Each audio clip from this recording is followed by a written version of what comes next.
Exercise 2.3 को start करेंगे, जिसको समझने से पहले हम ये समझेंगे कि फंक्शन क्या होता है, क्योंकि ये फंक्शन पे बेस्ड एक्सरसाइज है। अभी हमने रिलेशन समझ लिया।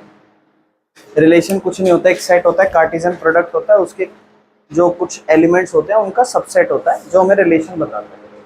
ठीक है, अब ये फंक्शन क्या है? In this section will study a special type of relation called function. Function एक स्पेशल जो है ना, एक स्पेशल टाइप का रिलेशन होता है, स्पेशल टाइप का, जो बहुत इंपॉर्टेंट कंसेप्ट है मैथ्स में। आगे चलते हैं इस पे। तो हम relation F from a set A to set B is said to be a function. जैसे मान लो एक फंक्शन है ऐसे, जैसे मान लो एक रिलेशन था, जैसे यहाँ और यहाँ आपने ए और बी थे मान लो, और आपको पता है रिलेशन ऐसे ए टू बी होता है ना। यहाँ से कहता है इस मान लो ये रिलेशन बना हुआ है यहाँ पे कोई, तो ये रिलेशन फंक्शन कब होगा? कहता है ये रिलेशन फंक्शन होगा अगर every element of set A, इसके जितने भी एलिमेंट है, मान लो इसका element A B C D है और इसका ई एफ जी एच है, तो इसके जितने भी एलिमेंट है, जितने भी एलिमेंट है, every element of set A has one and only one image in set B. तो every element in set A has one and only image in set B। ठीक है ना? इसको अब समझते हैं इस भाषा में कि ये जो एलिमेंट है इसका हैज वन, एक, और सिर्फ वही इमेज हो सेट बी में। जैसे मान लो ए का इमेज एफ बन रहा है, मान लो ऐसा। फिर मान लो मैं कह रहा हूँ ए का image H B G B बन रहा है, ये फंक्शन नहीं कहलाएगा। आप कहोगे रिलेशन तो है भैया, रिलेशन तो हो सकता है, but this is not the function. क्यों? क्योंकि जो एलिमेंट है सेट ए का, उसकी कितनी इमेज है? तो ये फंक्शन नहीं, ये रिलेशन फंक्शन नहीं। अगर ऐसा नहीं हो तो भाई बी का मान लो जी है, मान लो डी का ई है और सी का एच है, तो आप देख रहे हो हर एलिमेंट का अपना एक अलग अलग अपना इमेज है। This relation is a function. लेकिन मान लो अगर एक सवाल आपसे मैं पूछूं, जैसे मान लो ए का आंसर एफ निकला और डी का भी एफ निकला, क्या ये रिलेशन फंक्शन होगा? ना आप हाँ कह सकते, ना आप ना कह सकते, क्योंकि अभी हमने ये बात पढ़ी नहीं है। अब हम पढ़ेंगे कि हाँ जी बिल्कुल सही बात है, ये एक फंक्शन होगा। मतलब दो डिफरेंट एलिमेंट का सेम आंसर पॉसिबल है, बट दो अलग अलग एलिमेंट का एक सेम आंसर होना पॉसिबल नहीं। कि अब एक फंक्शन दे रखा हो हमें और हम उसमें एक वैल्यू, मान लो x की वैल्यू 2 डालें और फिर आंसर 3 आ जाए, फिर x की वैल्यू 3 डालें और फिर आंसर 3 आ जाए, तो आप कहोगे भैया इमेज तो दोनों की सेम बन रही है, दो अलग अलग एलिमेंट है। This is not possible. या फिर this is possible? Yes this is possible, ये पॉसिबल है, क्योंकि अलग अलग एलिमेंट है और इमेज क्या बन रही है? सेम बन रही है। लेकिन x की वैल्यू 2 डाली और आंसर 3 आ गया, और फिर x की वैल्यू, फिर दोबारा x की वैल्यू 2 डाली और 4 आ गया, तो आप देखो x की वैल्यू एक ही है, 2, और उसके दो डिफरेंट आंसर है, तो this is not a function, ये फंक्शन नहीं। क्लियर है मेरी बात? समझ में आ गई? तो ये फंक्शन होता है और हम ऐसे पता लगाते हैं कि कोई फंक्शन है कि नहीं। अब एक्सरसाइज 2.3 पे आते हैं। आपको कहता है कि इनमें से कौन सा रिलेशन फंक्शन है, और वो अगर फंक्शन है तो उसकी डोमिनो रेंज बताओ। जैसे पहला मैं अगर आप इसे एरो डायग्राम से बनाओगे तो आप बोलोगे भैया 2, 5, 8, 11, 14, 17 सब है, और भैया इसमें तो सब में एक ही है। तो हमने रिलेशन और फंक्शन में ये पढ़ा है कि हर एक एलिमेंट का एक इमेज होना चाहिए, वन एंड ओनली। तो इन सब की अपनी एक एक है, भले ही सबकी सेम है, लेकिन ऐसा तो नहीं है ना कि इसकी ये भी है और इसकी इसके अलावा कुछ और भी है, नहीं। तो ये relation is a function, this relation is a function. अब इसको कैसे लिखना, यही डेफिनेशन लिखनी है कि एवरी एलिमेंट इन सेट ए, इसको लिख देना ऐसे कि ये सेट ए और ये सेट बी, ऐसा मान रहे, इन set A has one and only image, मतलब दिस कंडीशन सेटिस्फाइड, ये कंडीशन सेटिस्फाई करती है, so this relation is function. Clear है, कोई दिक्कत तो नहीं, बस इतना करना है, हो जाएगा। आओ आगे भी चेक कर लेते हैं। क्वेश्चन नंबर 1 का सेकंड पार्ट क्या क्या है। अब आप इसको भी एरो डायग्राम बना लो, नहीं तो आप तो थोड़े समझदार बनो, यहीं से देख लो, और नहीं समझ में आए तो बेसिक चल लो, बेसिक वही लिख लो 2 4 6 8 10 12 और 14। अच्छा, पिछले क्वेश्चन में हम, पिछले वाला जो क्वेश्चन था उसमें डोमेन और रेंज नहीं बता पाए थे अगर रिलेशन एंड फंक्शन है तो उसमें सारी डोमेन क्या होती, पिछले वाले पार्ट में सारी डोमेन होती है हमारी 2 5 कितना 2 5 8 11 17, और रेंज क्या होती है मेरा भाई, सिर्फ एक, बस। ठीक है, ये भी ध्यान रखना। बाकी आगे चलते हैं इस पे।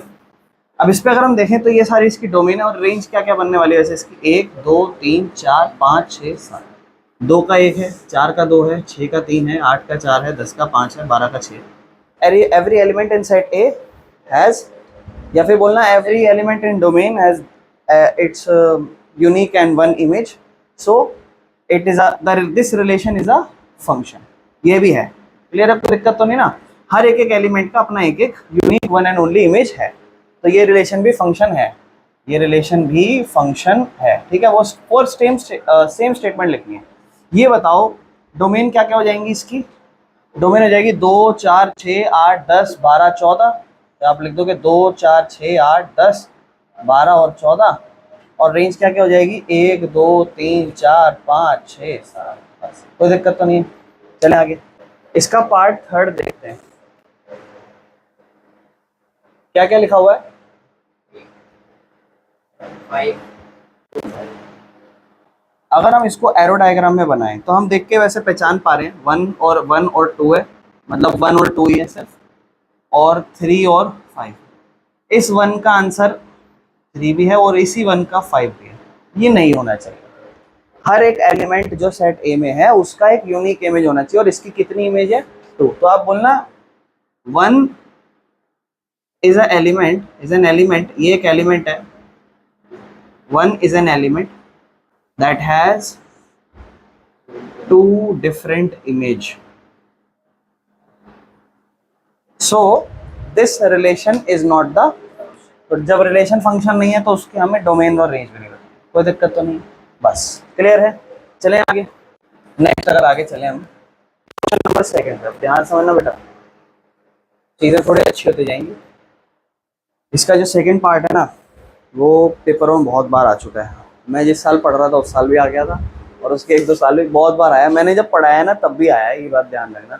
ये क्वेश्चन सेकंड पार्ट है इसका, तो ये अब तो पता नहीं, देखो find the domain and range. देखो आपको सिंपल है, कुछ नहीं बोलता, कहता भैया डोमेन बता दो एंड रेंज बता दो, डोमेन एंड रेंज बता दो। ये रियल फंक्शन की, रियल फंक्शन है, मतलब उसने बोल रखा है तो फंक्शन है। बाकी बेटा ध्यान रखना, फंक्शन को ऐसे इस तरीके से लिखा गया होता है, फंक्शन हमारा ये माइनस मॉड्यूलस के अंदर एक्स है। मॉड्यूलस का मतलब आप पहली बार देख रहे हो मेरे ख्याल से 11th में आके, तो थोड़ी थोड़ी चीज़ें ध्यान रखना मॉड्यूलस की, ठीक है, ध्यान समझना बेटा। मॉड्यूलस का मतलब क्या होता है मैं आपको समझाता हूँ। मॉड्यूलस का मतलब है बेटा, मॉड्यूलस का मतलब होता है कि जब आप उस मॉड्यूलस के अंदर कोई भी वैल्यू डालोगे, अगर मान लो आपने 1 डाली तो बाहर आके 1 हो जाएगी, और आपने मॉड्यूलस के अंदर -1 वैल्यू डाली है तो वो भी बाहर आके 1 हो जाएगी। ये बात ध्यान रखना, पॉजिटिव तो पॉजिटिव होती है, नेगेटिव भी, ये ध्यान रखना, ठीक है। तो मेरे बात ध्यान से समझो, ये आपका फंक्शन है इस तरीके से, तो बोला इसके डोमेन और रेंज बताओ। वैसे उसने कोई लिमिट नहीं दी कि ये एक्स के अंदर हम क्या डाल सकते हैं, तो मैं ऐसा अज्यूम कर लेते हैं रियल फंक्शन है, मतलब रियल नंबर कुछ भी हम डाल सकते हैं, वो समझते हैं। तो मैं थोड़ा सा चार्ट बना के अपने आपको समझाता हूँ कि मैं क्या क्या वैल्यू डाल रहा हूँ और क्या क्या मेरा आंसर आ रहा है, ठीक है। तो मैं जैसे मेरा फंक्शन तो यहाँ पे मॉड्यूलस ऐसे ब्रैकेट के अंदर एक्स है, जैसे मैं मान लो एक्स की वैल्यू 1 डाल रहा हूँ, तो आप समझो ये आपका एरो डायग्राम में सेट ए है एक तरीके से, है ना, कि आप एक तरीके से अगर एक फंक्शन बना रहे हो तो आप यहाँ ये वैल्यू डाल रहे हो, और फिर यहाँ से क्या आंसर आएगा वो फंक्शन का वहाँ डिस्क्राइब होगा। 1 डाली जैसे मान लो आपने, तो मॉड्यूलस के अंदर ये पॉजिटिव है ऑलरेडी, तो बाहर आके क्या हो जाएगा 1, लेकिन ये तो बाहर है ना साइन, तो आंसर क्या ही होगा, 1 डाल रहे हैं, आंसर आ रहा है -1। एक्स की वैल्यू -1 डाल रहे हैं, माइनस, मॉड्यूलस के अंदर -1 है, आप सॉल्व करोगे माइनस का साइन है, ये माइनस का 1 है, मॉड्यूलस के बाहर क्या हो जाएगा 1, और 1 के आगे तो ऑलरेडी माइनस का साइन है। दो different element but answer function होगा, हाँ फंक्शन, तो वैसे तो उसने बोला हुआ है फंक्शन तो है। मैं क्या समझ रहा हूँ, मैं समझ रहा हूँ कि मैं जो भी वैल्यू डालूंगा आंसर मेरा नेगेटिव ही आने वाला है, चाहे नेगेटिव डालूं चाहे पॉजिटिव डालूं, और एक जीरो समझ लेता हूँ, क्योंकि देखो आप 2 डालो आंसर -2 आ जाएगा, -2 डालो फिर -2 आ जाएगा, 3 डालो -3 आ जाएगा, -3 डालो -3 आ जाएगा, यानी कि रेंज हमेशा नेगेटिव में आ रही है, और डोमेन कुछ भी डाल सकते हैं, कुछ भी डाल रहे हैं। अब एक जीरो का केस समझा देता हूँ, माइनस मॉड्यूलस के अंदर x है, माइनस मॉड्यूलस के अंदर जीरो का जीरो हो जाएगा। अब इस चीज को समझो मैं कैसे रखूंगा, बहुत ध्यान समझना बेटा, ये चीज समझ में आनी चाहिए। डोमेन और रेंज क्या है, उसने पूछा ना डोमेन बताओ रेंज बताओ, तो मैं कहूंगा दादा जो डोमेन है ना, अब इसको मैं दो तरीके से लिख सकता हूँ, रोस्टर फॉर्म में, सेट बिल्डर फॉर्म में। पहले मैं आपको रोस्टर फॉर्म में लिख के दिखाता हूँ। अच्छा ये बताओ डोमेन में मैं कुछ भी डाल सकता हूँ, तो डोमेन में मैं लिख रहा हूँ एनी रियल नंबर। भैया डोमेन में तो मैं कुछ भी डाल सकता हूँ, एनी रियल नंबर। अगर मैं इसको लिख के दिखाऊं तो मैं ऐसे लिख सकता हूँ, -∞ से इन्फिनिटी। क्यों, जीरो है, जीरो के इस तरफ माइनस में नंबर जाते हैं, कुछ भी डाल सकते हो आप, हाँ। जीरो के इस तरफ प्लस में नंबर जा सकते हैं, कुछ भी डाल सकते हो आप, हाँ। और बेटा ये ओपन ब्रैकेट रहता है, क्लोज ब्रैकेट जब आता है जब आप वो वैल्यू भी डाल सको, याद है सेट चैप्टर में पढ़ा था हमने। डोमेन रेंज पे आते हैं। अब रेंज में प्रॉब्लम क्या है, रेंज में आंसर जीरो आ रहा है और जीरो के बाद सारा, तो उसको मैं कैसे लिखूं ध्यान से देखना, open bracket -∞, zero, close bracket. आपको ये बात समझ आ रही है तो बताओ, क्योंकि अगर मैं इसको बनाऊंगा, मैं कहूंगा भैया रेंज ना जीरो भी आ रही है और फिर माइनस के सारे नंबर आ रहे हैं, कहां तक, इन्फिनिटी तक, -∞। तो जीरो तो आ भी रहा है, जीरो नहीं आ रहा क्या, जीरो भी आ रहा है आंसर, जीरो आ रहा है इसलिए क्लोज ब्रैकेट और -∞। बेटा ध्यान रखना माइनस के नंबर हमेशा इधर प्लस, वरना अगर इसको आप ऐसे कहोगे तो क्या कहोगे, इसको रेंज में आप कहोगे all negative real number and zero, सारे नेगेटिव रियल नंबर और उसके साथ साथ कोई दिक्कत डोमेन और रेंज में, कोई दिक्कत तो नहीं। करो इसके बाद अगला, अरे गायब हो गया, अगला खुद से ट्राई करना, पहले समझ में आया ना ये क्वेश्चन। करो, आओ मेरे भाई ध्यान से देखो इसका सेकंड पार्ट। इसके सेकंड पार्ट में पता है क्या कहता है, कहता है √9 - 4x² है, क्या मॉड्यूलस वॉड्यूलस तो नहीं है ना, बस fx जो है ना, ठीक, इधर देखो मेरे भाई, इधर देखो, अपन डोमेन और रेंज बनाएंगे, क्या क्या डोमेन डाल सकते हैं, क्या क्या रेंज आएगा। ठीक, देखो आप एक चीज समझो मेरे भाई, ये रूट का नंबर है, तो मैं आपको इससे पहले एक चीज क्लियर करा दूं जो आपको हमेशा दिमाग में रहनी चाहिए, रूट कभी भी कैसा भी आ जाए, 4 आ जाए, 5 आ जाए, ऐसा है जो रूट सॉल्व ना हो पाए, जैसे √45, किसी 45 किसी का स्क्वायर नहीं होता, तो √45 पॉइंट में आंसर आएगा अगर सॉल्व होगा भी तो। बट बेटा रूट ना पॉइंट में भी आ जाए कोई दिक्कत नहीं है, लेकिन ना रूट कभी भी माइनस में नहीं आना चाहिए। जो आप आगे जाके सीखोगे 11th क्लास में ही कि रूट कभी माइनस में आ जाए तो क्या सीन होता है, समझाऊंगा आगे जाके, आज चैप्टर है कॉम्प्लेक्स नंबर नाम का। लेकिन पॉइंट अभी मैं यहाँ क्या समझाना चाह रहा हूँ कि यहाँ पे डोमेन और रेंज कुछ भी हो जाए, लेकिन डोमेन डाल के रेंज जो है ना वो नेगेटिव ना है, तो फिर आप वो डोमेन समझो, वो रेंज, वो डोमेन उसकी रेंज नहीं, मतलब वो आंसर फिर सही नहीं है हमारे लिए, हम जो वैल्यूज डाल नहीं सकते। जैसे मैं यहाँ एक काम करता हूँ, सबसे पहले अज्यूम करता हूँ कि मैं इस फंक्शन में क्या क्या वैल्यू डाल सकता हूँ, 9 - x² है, क्या क्या वैल्यूज में डाल सकता हूँ, क्या क्या आंसर होगा। सबसे पहले मैं x को 0 डालता हूँ, सबसे पहले तो 0 डाल, 0 जब डालूंगा तो √9 - 0 का स्क्वायर √9 ही हो जाएगा, 9 माइनस 0 9, और आंसर क्या हो जाएगा 3। सही। 1 डाल दो, 1 डाला, 9 माइनस 1 का स्क्वायर, 9 माइनस 1 का स्क्वायर 1 ही होता है, 9 में से 1 जाएगा, √8। √8 is a real number, possible, okay no problem. -1 डाल दो, √9 माइनस -1 का स्क्वायर, -1 का स्क्वायर 1, और फिर 9 में देखो कर लेता हूँ इसको, 9 माइनस -1 का स्क्वायर 1 ही होता है, और 9 माइनस 1 सेम आ रहा है, दो डिफरेंट अलग अलग एलिमेंट डाले और आंसर सेम है, it is possible, no problem. अब एक काम करता हूँ, 2 डालता हूँ x के लिए, 2। तो जब मैं 2 डालूंगा यहाँ पे वैल्यू, तो आंसर विल बी, ध्यान समझना, आंसर क्या रहा वो मैटर करता है, 9 माइनस 2 का स्क्वायर, यानी कि 9 माइनस 2 का स्क्वायर 4, आंसर विल बी √5, कोई दिक्कत नहीं। -2 डालता हूँ, 9 माइनस -2 का स्क्वायर, और -2 का स्क्वायर फिर से 4 हो जाएगा, 9 minus 4 will be √5, possible, no problem. 3 डाल के देखता हूँ, आ जाओ, 3 डाल के देखता हूँ, x की वैल्यू डाल रहा हूँ 3, √9, रूट के अंदर 9 है, माइनस x स्क्वायर है, तो 9 माइनस 3 का स्क्वायर, 3 का स्क्वायर क्या होता है 9 ही होता है, 9 माइनस 9 √0, और √0 0 होता है, कोई प्रॉब्लम नहीं है।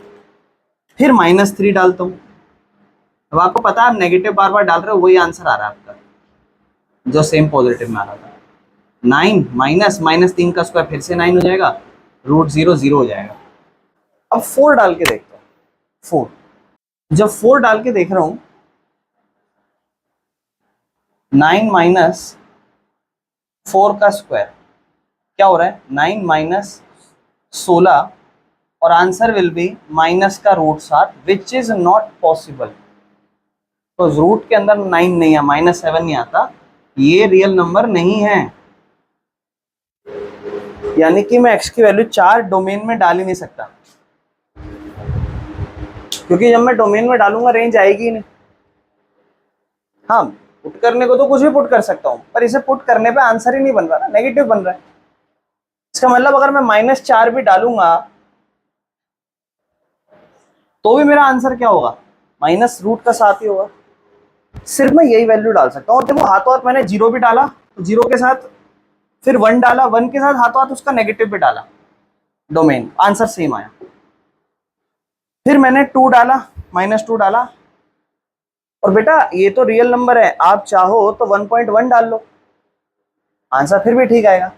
कहने का मतलब आप ये समझो, मैं यहाँ कहना चाहता हूँ 9 माइनस एक्स स्क्वायर है, क्वेश्चन कभी भी आए आप बस छूटते ही देखो, ये x का स्क्वायर है, इसके अंदर आंसर ऐसा ना आ जाए कि रूट के अंदर माइनस का आंसर पड़े, और रूट के अंदर माइनस का आंसर जब पड़ सकता है जब ये इस 9 जो है इस पड़ोसी नंबर से छोटा पड़ जाए, और छोटा कब पड़ सकता है जब हम 9 मतलब, और यहाँ x स्क्वायर मतलब हम 4 का वैल्यू डालते हैं x, क्योंकि जब 4 का डलेगा तो आंसर हो जाएगा 16, और 16 को 9 में से 16 माइनस करेंगे -7 आएगा, विच इज नॉट पॉसिबल। तो यह हमें ये बता रहा है कि भैया आप ना इसकी वैल्यू कुछ भी डालो, अच्छे √0 हो जाए, √0 के बाद आंसर आपका नेगेटिव ना आए, और जो नेगेटिव आया तो ये फिर डोमेन और रेंज पॉसिबल नहीं हो पाएगी। यानी कि इस केस में डोमेन और रेंज बनेगी क्या, क्या आप मुझे समझा सकते हो, डोमेन में मैं क्या क्या डाल सकता हूँ, ये सारी वैल्यूज, अगर आप एनी रियल नंबर बोलोगे तो फिर 4 भी आ जाएगा, यही होगा ना जो मैंने लिखा है, यही तो होगा भैया, 0 1 या -1, 2 या -2, 3 या -3, इनके बीच में ही होगा, लेकिन वो रियल नंबर है। अगर आप डोमेन में लिख दो 0 1 2 3 और -1 -2 और -3, गलत हो जाएगा। आप बोलोगे भैया हमने तो यही वैल्यू डाली है ना, बेटा समझो बात को, बात ऐसी है, डोमेन में डाल तो सकते हैं नंबर, बट आप इसे कैसे लिखना मैं ध्यान से देखो दिखा रहा हूँ। तो भैया -3 भी डाल सकते हैं, और -3 से 3 के बीच में डाल सकते। -3 के बाद क्या आएगा? आप वैसे तो -2 कह रहे हो, पर -3 और -2 के बीच में भी बहुत सारे इनफाइनाइट नंबर आ सकते हैं, क्योंकि हम यहाँ पर रियल नंबर को इंक्लूड कर रहे हैं। Any real number in between -3 and 3। और इसको लिखना चाहोगे तो ऐसे लिखोगे कि x जो है x वो लेस देन और इक्वल टू होना चाहिए 3 और मोर देन इक्वल टू होना चाहिए -3। इस तरीके, ये भी एक तरीका है लिखने का। अब रेंज में मेरे भाई आंसर बताओ क्या क्या होगा। पहले तो ऐसे लिख लो, फिर एक तरीका ऐसा भी है। अच्छा, यहाँ लिख देना कि x belongs to real number, है ना, ये भी दिखा देना अलग से, x रियल नंबर से बिलोंग। अच्छा, अब बताओ रेंज में क्या क्या आंसर आ रहा है। आप लोग ये रेंज में √9 √8 ये सब आ रहे हैं, लेकिन रेंज का आंसर आप एक्चुअल में देखो, यहाँ 0 आया, 0 से कम कभी नहीं आया। देखो नेगेटिव में कभी आया, 0 से कम नहीं आया, और 0 से बड़ा ही आया। और बड़ा कहाँ तक आया? मैक्स टू मैक्स आपका आंसर, आपने 0 डाला था तो 3 आया है, 3 से बड़ा आपका आंसर है। √8 बेटा, √4 का वैल्यू क्या होता है? 2, और √9 का वैल्यू क्या होता है? 3। 3 से छोटा आंसर आया हमेशा, और 0 से बड़ा। तो रेंज पता है ऐसे लिखेंगे बेटा, 0 से 3, या फिर x की वैल्यू जो लेस देन और इक्वल टू 3 होनी चाहिए and greater than and equal to 0 होनी चाहिए, ऐसे। ये और x रियल नंबर से बिलोंग करता है, ये इसकी डोमेन है, इसकी रेंज है। नहीं समझ में आया तो अच्छे से समझ लो डोमेन और रेंज क्या क्या डालिए। भैया ये आंसर क्यों डाला? क्योंकि बेटा इसके सब्स्टिट्यूट क्वेश्चन है, x² -9 होता है, और भी बहुत सारे सब्स्टिट्यूट क्वेश्चन बन के आते हैं, सपोर्ट मटेरियल में दिख जाएंगे, ठीक है। तो ये इंपॉर्टेंट है, समझ, ठीक है। क्वेश्चन नंबर 3 कहता है इसका कि ना एक फंक्शन है f(x) = 2x - 5। आपको कहता है, बहुत आसान है, हाँ, आपको फर्स्ट पार्ट में कहता है फंक्शन ऑफ f0 निकालो, सेकेंड पार्ट में कहता है f7 निकालो, और थर्ड पार्ट में कहता है फंक्शन ऑफ -fx। fx को इससे रिलेट करो, इसका मतलब x की वैल्यू 7 -3। यहाँ आपका फंक्शन है, आप लिखो पहले कि f(x) = 2x - 5, और अगर हम निकाल रहे हैं f0 तो इसका मतलब हम x की जगह क्या डाल देंगे? क्या डाल देंगे? 0। 2 0 0, 0 - 5, आंसर इज -, यानी कि f0 क्या आया? -5, जब हमने x की जगह 0 पुट करा। ऐसे ही सेकेंड में f7 है, इसका मतलब f7 = 2 × 7 - 5, 2 7 14, 14 - 5, आंसर इज। ऐसे ही थर्ड पार्ट -3, 2 × -3 - 5, आंसर इज -6 - 5 = -, बस। कोई दिक्कत समझ में आया? एक्सरसाइज 2.3 का क्वेश्चन नंबर 4। क्वेश्चन नंबर 4 कहता है फाइंड द फंक्शन t, और फंक्शन t आपको ऐसे दे रखा है, t with respect to c, यानी कि जो भी फंक्शन होगा यहाँ पे वहाँ वेरिएबल c होगा। क्या क्या दे रखा है? 9c/5 + 32, और आपको बहुत सारी चीज़ें निकालने के लिए बोलिए। फर्स्ट पार्ट में जैसे आपको कहता है t ब्रैकेट में 0, सेकेंड पार्ट में आपको बोलता है t ब्रैकेट के अंदर 28, मतलब c की वैल्यू 28। थर्ड फंक्शन में हमें बोलता है t -10 निकालो, और फोर्थ में हमें बोलता है कि वैल्यू ऑफ c बताओ, c की वैल्यू बताओ व्हेन t ब्रैकेट में c का वैल्यू 212 है। फर्स्ट पार्ट देखते हैं सबसे पहले, ध्यान से समझना। TC बराबर में 9c/5 + 32 है। आपको c की जगह यहाँ जो फंक्शन में बोला हुआ है 0 0 पुट कर देना है, यानी कि c की जगह क्या पुट हो जाएगा? 0 + 32, 9 0 सा 0, 0/5 + 32, और 0/5 0 होता है +32, इसका मतलब आपका आंसर आ जाएगा 32, ठीक है। सेकेंड, वैसे इसने समझ लेना, आपको बोलता है डिग्री में c मतलब सेल्सियस है, और फ़ारेनहाइट का फंक्शन दे रखा है, ठीक है ना। c सेल्सियस है, फ़ारेनहाइट का फंक्शन है, फंक्शन फ़ारेनहाइट, मतलब फ़ारेनहाइट में कितना डिग्री है। अगर 0 डिग्री होता है तो फ़ारेनहाइट में 32 डिग्री होता है। आपका बॉडी टेम्परेचर कितना डिग्री रहता है नॉर्मल? 36 37 के आसपास, 37.6 के आसपास। वैसे जब आप बुखार पढ़ते हो तो बुखार सुनने में आता है ना 100 डिग्री, 101 डिग्री, उसका मतलब वो फ़ारेनहाइट होता है, ठीक है, फ़ारेनहाइट में होता है वो, यानी कि वो 32 डिग्री है। 0 डिग्री को आप सेल्सियस 0 डिग्री डाला ना आपने, हाँ, सेल्सियस 0 डिग्री डाला ना, इसका मतलब जब 0 डिग्री सेल्सियस होता है तो फ़ारेनहाइट में 32 डिग्री होता है। अब अगर सेल्सियस 28 डिग्री हो तो फ़ारेनहाइट में कितना होता है? तो T28 बराबर में 9 इंटू सी की जगह 28 बाई 5 प्लस 32, 9 अट्ठे 72, 9 दूनी 18, 18 और 7 25, 252 को 5 से भाग करोगे तो आंसर आएगा 50.4 प्लस 32, आंसर इज 82.4, यानी कि 82 डिग्री फ़ारेनहाइट पे होता है। नॉर्मली आपको बुखार 97 फ़ारेनहाइट या 98 फ़ारेनहाइट पे होता है, एक बार चेक कर लेना सही है कि नहीं है, ठीक है। बाकी T -10, तो इस बार T की वैल्यू -10 डालनी है आपको, कुछ नहीं करना। 9 C की जगह -10 अपॉन में 5 प्लस 32, तो आप क्या करोगे, -90 बटे में 5 प्लस 32, यानी कि और कम हो रहा है क्योंकि -10 है, ठीक है। ये मेरे भाई हो जाएगा माइनस का 18 प्लस का 32, 32 में से 18 गया, कितना बचेगा, 14 डिग्री, और कुछ नहीं। लास्ट वाला समझना ध्यान से, कहता है C की वैल्यू बताओ, C मतलब ये, इसकी वैल्यू बताओ। अगर आपको ये 212 दे रखा है, ये 212, तो आप पहले इसे लिखो, TC बराबर 9C बाई 5 प्लस 32, इसकी जगह आप 212 लिख दोगे, बराबर में 9C, C मतलब निकालना है, बटे में 5 बराबर में 32, कोई दिक्कत तो नहीं। 32 को पहले इधर ले आओ, 212 में से 32 घटा दो, यहाँ क्या बचेगा, 9C बाई 5, 2 में से 2 गया 0, 21 में से 3 गया 18, बराबर में 9C बटे 5। ध्यान से देखना, 9 के पाड़े में 9 1 नंबर पे और ये 20 नंबर पे, इसको वहाँ ले जाओ, 5 दूनी 10, सेल्सियस 100 डिग्री आ जाएगा। 100 डिग्री सेल्सियस समझते हो, 100 डिग्री सेल्सियस मतलब हीटिंग पॉइंट। इसके बाद कभी भी किसी भी चीज़ को आप हीट देते हो तो इसके बाद वो भाप बनने लग जाती है नॉर्मल टेम्परेचर में। अगर मैं 100 डिग्री सेल्सियस पर किसी को हीट करूँगा वो भाप बनने लग जाएगी, इवेपोरेट होने लग जाएगा, बस कुछ नहीं और कुछ इसमें बस इतना ही करना था, बेसिक सी चीज़ है।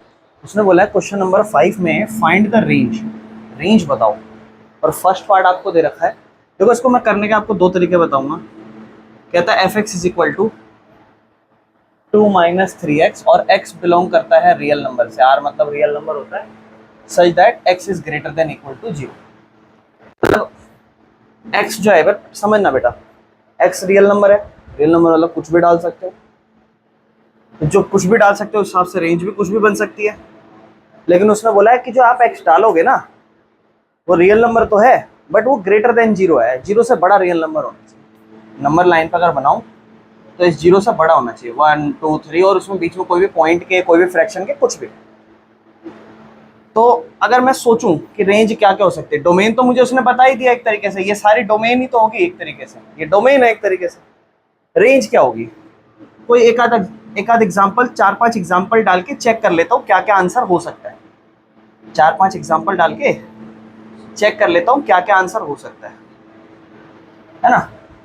तो फंक्शन है हमारे पास fx is equal to 2 minus 3x, x हम क्या क्या डाल सकते हैं, अगर x 1 डाल दूँ, 0 से बड़ा है 1 डाल दे, तो आंसर क्या आएगा, 2 माइनस 3 इंटू 1, आंसर इज -1, बिल्कुल सही, 1 डाला -1 है।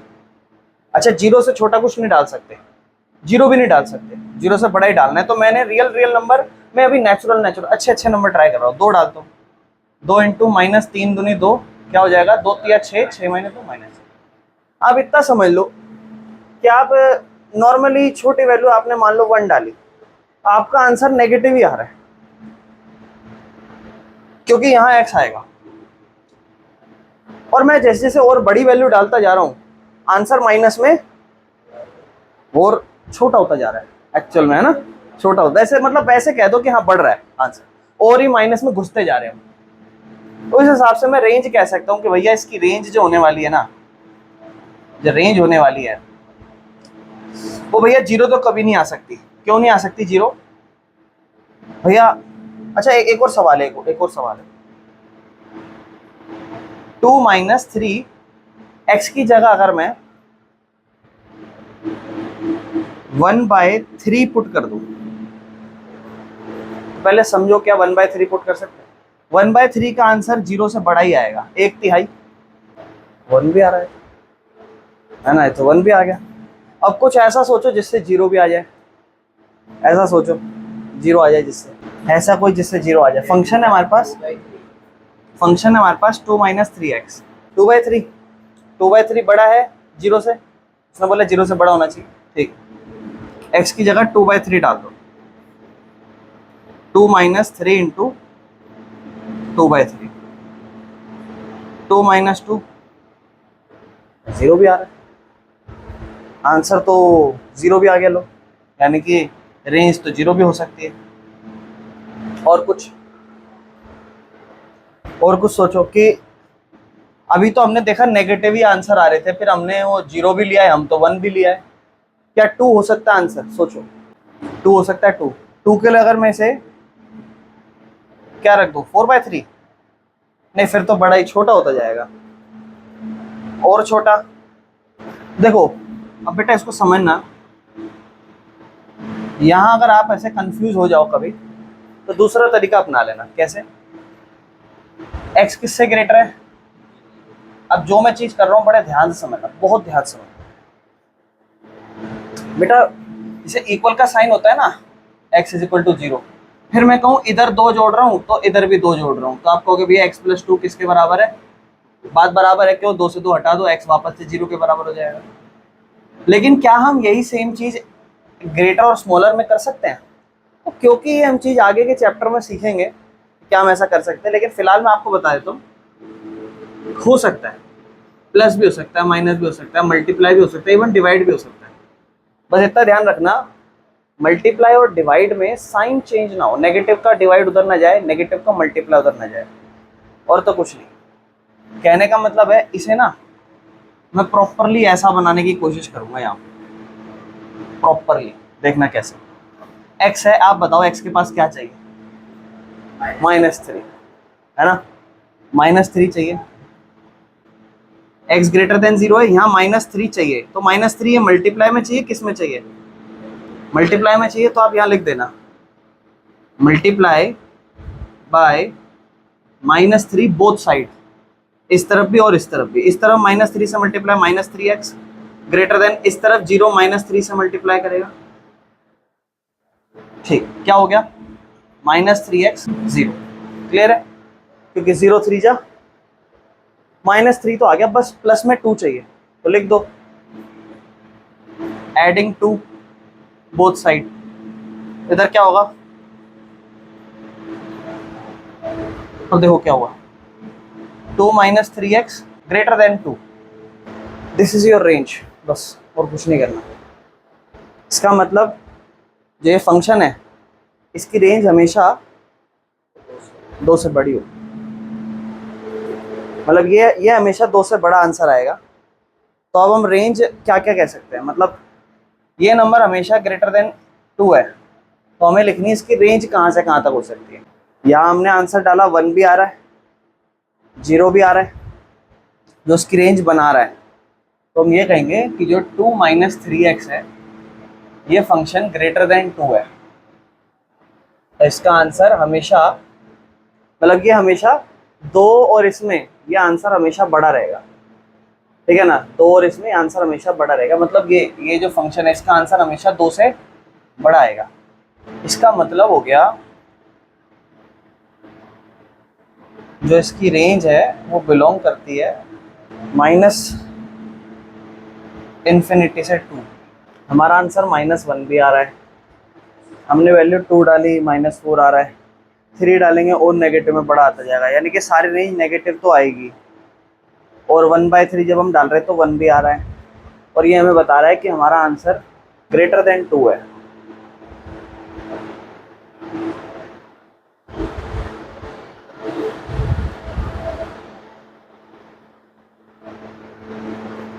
यही होना चाहिए इसका आंसर, डोमेन रेंज। तो ये कि यहाँ पे हमने 1 भी निकाला आंसर, यहाँ हमारा आंसर 0 भी आया है, यानी कि जो हमारी रेंज है वो -∞ से, अब 2 यहाँ सोच सकते हैं हम, यहाँ 2 कैसे आ सकता है आंसर?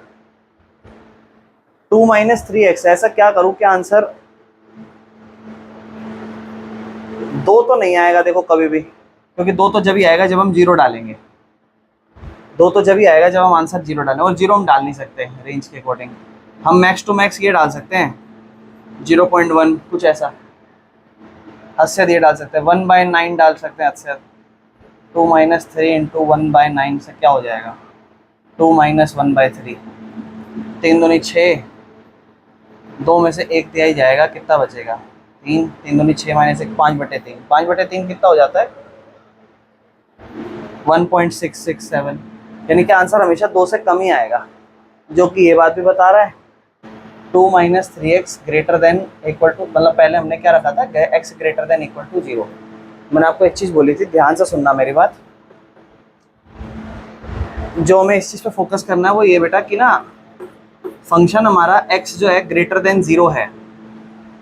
कि मैंने आपको एक बात बोली थी कि अगर यहाँ +2 करो तो यहाँ +2 कर दो, कोई दिक्कत नहीं है। अगर आप यहाँ -3 करो, यहाँ -3 करो, कोई दिक्कत नहीं है। यानी कि ऐड और सब्ट्रैक्ट में कोई प्रॉब्लम नहीं आएगी, ऐड और सब्ट्रैक्ट। लेकिन अगर आप मल्टीप्लाई कर रहे हो और आप डिवाइड कर रहे हो इन ग्रेटर वाले साइनों में, ग्रेटर या लेस देन, और मल्टीप्लाई और डिवाइड जब आप कर रहे हो, जैसे मान लो सिर्फ 2 से मल्टीप्लाई करा या 3 से डिवाइड करा कुछ भी, तो प्रॉब्लम नहीं है। लेकिन अगर आप मल्टीप्लाई कर रहे हो -2 से या डिवाइड कर रहे हो -3 से, तो इसका ना साइन चेंज हो जाता है, ग्रेटर है लेस हो जाता है, लेस है तो ग्रेटर हो जाएगा। तो आप देखो, सबसे पहले मैंने आपको यहाँ क्या करने के लिए बोला, मैंने आपको बोला कि मेरे भाइयों यहाँ -3 चाहिए, तो आपने क्या लिखा भैया, मल्टीप्लाई कर देते हैं बाय -3, -3x हो जाएगा, ग्रेटर 0 इंटू -3 हो जाएगा। तो इस सिचुएशन में बेटा प्रॉब्लम ये है, ये जो साइन है ऐसा हो जाएगा, साइन चेंज हो जाता है। कब? जब मल्टीप्लाई या डिवाइड करो माइनस के नंबर से, नेगेटिव नंबर। अगर यहाँ से 3 से मल्टीप्लाई करते और यहाँ भी 3 से मल्टीप्लाई करते तो साइन ऐसा ही रहता, चेंज नहीं होता। इस वजह से साइन चेंज हो गया। अब आप क्या करोगे, फिर यहाँ पर ऐड करोगे 2 दोनों तरफ, तो हो जाएगा 2 minus 3x less than equal to, ये तो ऑलरेडी 0 हो गया था और यहाँ पे भी 2 प्लस कर रहे एक तरीके से, तो होगा 2 minus 3x less than equal to 2। और ये फंक्शन होगा हमारा, कि जो हमारा फंक्शन है इसकी रेंज हमेशा 2 से कम आनी चाहिए। जो हमने यहाँ भी सोची कि हमारा आंसर -1 आ रहा है, -4 आ रहा है, फिर 1 आ रहा है, फिर 0 आया। फिर मैंने कोशिश करी कि मैं 0 से बड़ा तो वैल्यू डालना चाहता हूँ, क्यों मैं 0 के पास की कोई वैल्यू डालूँ, 0 के कोई पास, 0 के पास जैसे मैं क्या डाल सकता हूँ, 0 के सबसे करीब मान लो मैंने सोचा 0.1 है, क्या है 0.1, मैंने कहा ये डालता हूँ, तो आप लिखोगे भैया 1/10 हो जाएगा, 2 माइनस 3/10 हो जाएगा। और इससे आंसर क्या होगा भैया, इससे आंसर होगा 2 धाम 20, और मतलब 10 तो 10 ही रहेगा, और 2 धाम 20 माइनस 3, 17/10, 1.7।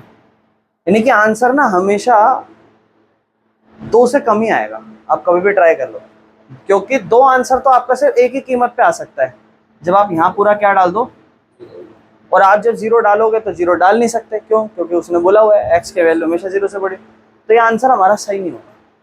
तो एक तरीका आप ऐसे सोच सोच के रेंज निकाल लो, और एक मैंने आपको ये बताया।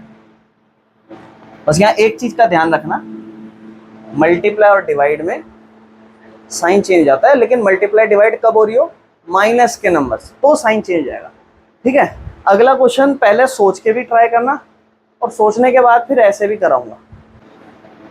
जैसे अपना फंक्शन था f(x) is equal to 2 minus 3x।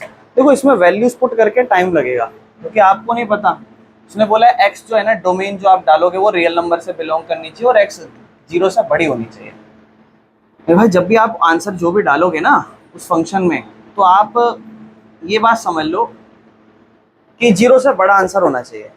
अब रियल नंबर है, अगर नेचुरल होता तो आप 1, 2, 3 ये सब डाल, लेकिन यहाँ आप 1.1 भी डाल सकते हो, 0.1 डाल सकते हो, 0.2 डाल सकते हो।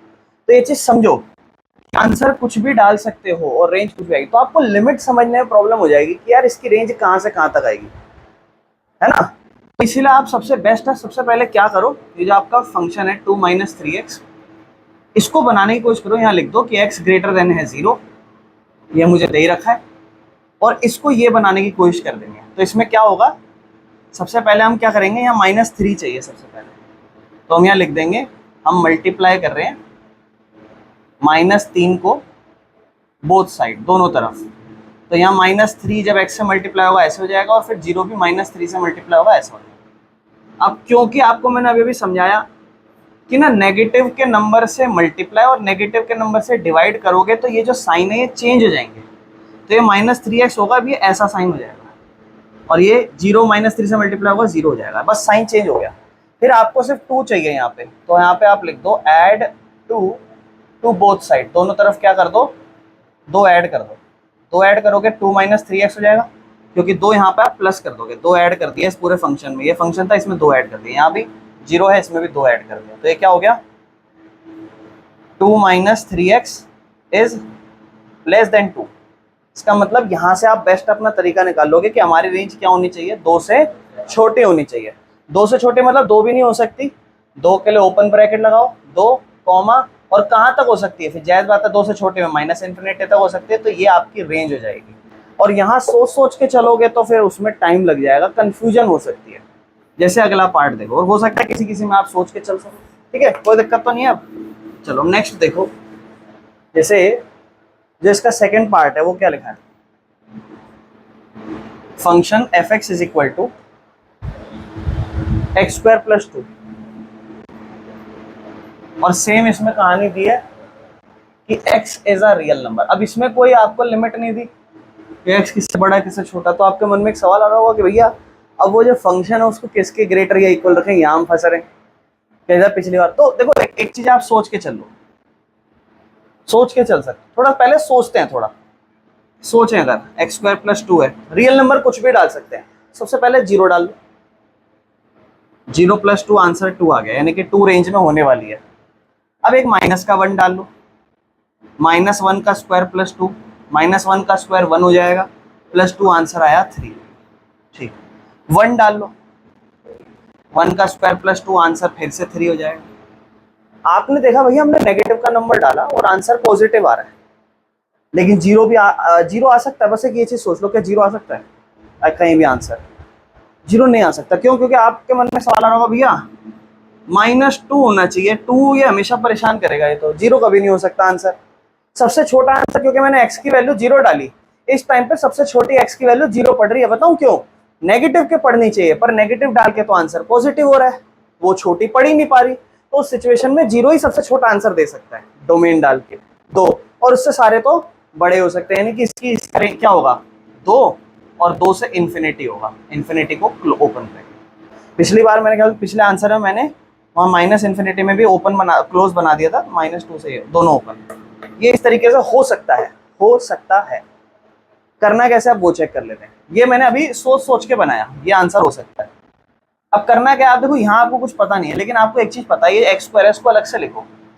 आपको पता है x² का आंसर 0 आ सकता है, क्यों, 0 डाल दोगे 0 आ जाएगा, लेकिन x² का आंसर x², एक फंक्शन सोचो, x² कभी भी माइनस नहीं आ सकता, x² 0 आ सकता है या 0 से, क्या ये बात समझ आ रही है ये चीज कि x² जो है वो 0 आ सकता है, तो हल्का सा बराबर भी लगा दिया, और हमेशा 0 से -1 डालो, -1 का स्क्वायर 1, -2 का स्क्वायर 4, -3 का स्क्वायर 9, हमेशा पॉजिटिव आ रहा है, नीचे नेगेटिव कभी आ नहीं रहा। तो ये क्या, ये बात क्लियर हो रही है आपको। अब आओ इधर, तो x² greater than equal to 0 क्या चाहिए सर, 2 ऐड करना है, लिख दो एडिंग 2 टू बोथ साइड, दोनों तरफ 2 ऐड कर रहे हैं, तो x² में 2 ऐड करो, ग्रेटर देन इक्वल टू जिधर भी 2 ऐड करो, बन गया आपका फंक्शन क्या, x² + 2 ग्रेटर देन है 2 से। इसका मतलब आपका फंक्शन 2 भी हो सकता है, और 2 से हमने यही तो बनाया था, ये सही था, हमने जो सोचा था वो भी सही था, और यहाँ से ऐसे कोई दिक्कत तो नहीं है। आपसे कह रहे हैं कि इस बार जो फंक्शन हमारा थर्ड पार्ट में वो है f(x) = x, और x जो है ना कहता है वो रियल नंबर है, तो कहता है इसकी रेंज क्या है। रियल नंबर मतलब कुछ भी डाल दो और x से आपका फंक्शन x के बराबर है। आप अगर x की जगह 1 डालोगे तो आपका फंक्शन fx भी 1 हो जाएगा। आप x की जगह -1 डालोगे आपका fx भी -1 हो जाएगा। 0 डालोगे आपका आंसर भी 0, 3 डालोगे आपका आंसर भी 3 हो जाएगा। इसका मतलब जो डोमेन डाल रहे हैं वही रेंज आ रही है। तो इसका मतलब कि जो रेंज है वो क्या है, कुछ नहीं करना बस। ठीक है।